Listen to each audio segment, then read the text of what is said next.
Hello guys, welcome to my YouTube channel. Good afternoon Harsh, good afternoon Anuj. और कुछ stocks को यहाँ पे करना चाहूँगा मैं यहाँ पे, जो कि इस वक्त अच्छा कर रहे हैं और इस क्लोजिंग के प्रोस्पेक्टिव से अच्छी बात है। बात निफ्टी बैंक की हुई, एक और चीज़ हो रही है यहाँ पे। निफ्टी आईटी अब ऑलमोस्ट मेरे ख्याल से 2 अगस्त के बाद पहली बार अपने एक average, short term average 20 day exponential moving average को क्रॉस करने के बाद अब 10 डे मार्क को टेस्ट करता हुआ, और इसीलिए मैंने पिक किया है एज ऑफ नाउ इस वक्त इन्फोसिस। स्क्रीन पे आएगा डायरेक्टर साहब, इन्फोसिस के स्टैट्स फ्यूचर्स के भी रखिएगा और इसका ओपन इंटरेस्ट रखिएगा 1798। और अगर आप इसकी प्लेसमेंट देखें तो ये 1 शेड बेटर है वर्सेस इसी के इंडेक्स से, यानी निफ्टी आईटी से।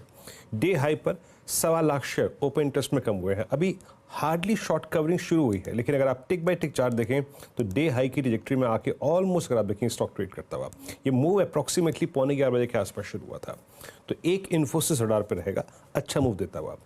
उसके बाद HDFC AMC एज पे है। एक स्टॉक मैंने पकड़ा लोअर ट्रैजेक्टरी का, दूसरा स्टॉक लेके आऊंगा वो जो अपनी ऑल टाइम हाई ट्रैजेक्टरी को टेस्ट करता हुआ। HDFC AMC आएगा, जरा देखिएगा आपकी स्क्रीन पे 4207, और यहाँ पर भी अगर आप देखें एक कंसोलिडेशन चला, उसके बाद ये अब एच पे बैठा हुआ है, ऑलमोस्ट एच पे बैठा हुआ है। दूसरा स्टॉक जिसको पिक कर रहा हूँ मैं वो है HDFC AMC, एक स्ट्रॉन्ग ब्रेकआउट की एक्सपेक्टेशन में। बैंकिंग में अभी जो अनुज जिक्र कर रहे थे कि बैंक निफ्टी का रिवर्सल 100 डे को रिस्पेक्ट देना, उसके बाद उसके ऊपर आना, मैं यहाँ पे एक्सिस बैंक को पिक कर रहा हूँ। 1.5% ऊपर है, लेकिन ये वो स्टॉक जो कि सबसे, जिसे कहते हैं ना, एक्सट्रीमली ओवरसोल्ड ट्रैजेक्टरी में लगभग पिछले पूरे हफ्ते का, यानी 5 अगस्त, उसके बाद 6 अगस्त, उसके बाद 7 अगस्त, उसके बाद 8 और इवन 9, पूरे हफ्ते के 5 की 5 कैंडल्स का लो था 200 डे एक्सपोनेंशियल एवरेज। आज की इस तेजी जो कि जनरेट हो रही है फ्रॉम 200 डे में, एक मीनिंगफुल आई थिंक रिकवरी है। 10 डे को पार करता हुआ 1166, यहाँ पे मैं बैंकिंग से इस ओवरसोल्ड स्ट्रक्चर को पिक करूंगा। और एक है केमिकल बास्केट में UPL 2.5% ऊपर, ये अब एक बार फिर से 200 डे एक्सपोनेंशियल मूविंग एवरेज के ऊपर आके ट्रेड कर रहा है। अभी तक के 2 बजे के वॉल्यूम्स कल के वॉल्यूम्स को ओवरटेक कर चुके हैं, यानी शुक्रवार के वॉल्यूम्स को। तो एक नजर रहेगी UPL पर। हर्षदा जी हाँ, तो ये सारे ट्रेड्स, इनफैक्ट वीरू जब आप मेंशन कर रहे थे इन्फोसिस, मेरे रेडार पर OLTI, माइंडट्री और बाकी आईटी काउंटर्स भी आ रहे थे जहाँ पर एक अच्छा खासा मोमेंटम देखने को मिल रहा है।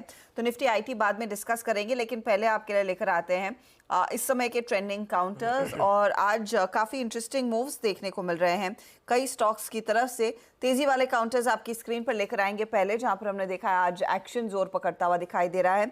कल नंबर से पहले आप गौर करिएगा, हीरो मोटोकॉर्प में 2% के गेंस हैं, इन्फोसिस जो मीरो मेंशन कर चुके हैं, एक्सिस बैंक नेली 2% के गेंस पर, और JSW स्टील में भी एक हरकत देखने को मिल रही है तेजी की ओर। वोल्टास हम हेडलाइंस में मेंशन कर चुके हैं, 11% का इजाफा। जुबिलेंट फूड, पिरामल एंटरप्राइजेज और NMDC, ये बाकी ट्रेड्स है जहां पर हमने देखा एक अच्छा खासा मोमेंटम जोर पकड़ता हुआ दिखाई दिया है। लेकिन आज के दिन मुनाफा वसूली हो रही है अपोलो हॉस्पिटल में, NTPC में, अदानी ग्रुप में तो वैसे भी प्रेशर देखने को मिला ही है। पोर्ट हो, एंटरप्राइजेज हो, ये 1 से 1.5% ही नीचे, लेकिन ये ज्यादा बिखरे नहीं है, वो एक अच्छी स्थिति है।